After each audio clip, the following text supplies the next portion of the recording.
បរតយល់ច្បាប់ប្រជានេសាទគ្រប់គ្នាក្រសួងកសិកម្មយកចិត្តទុកដាក់អាជ្ញាធរដឹកនាំគ្រប់ឆ្នាំអង្គភិរៈរួមថែការពារបងក្រើបបាត់ល្បាំងតនពេលវេលាស្ម័គ្រកាយរួមចិត្តការពារជីវៈមច្ឆាទាំងអស់អោ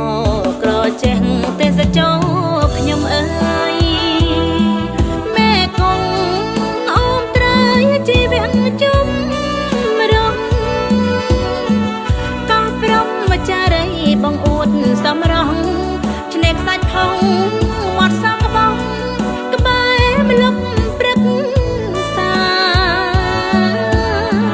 ក៏ផ្ដៅទឹកហោចំណងត្រជាក់អនលងក៏អង្គភិរៈធនធាននៅក្នុងជលសាអោគង់30បាក់សៃបាក់សាហាច់ហាក្រឡាប់កាប់ផ្ងាបងអួតនេត្រាទេសចរ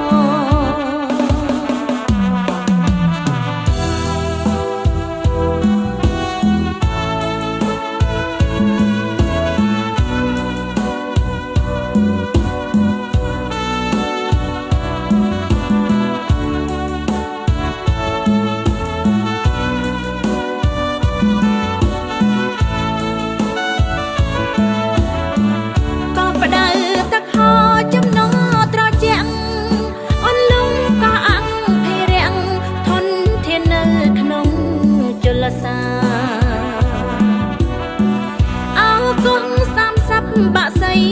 បាក់សាហាច់ហាក្រឡាប់កាប់ផ្ងាបងអួតនេត្រាទេសចរ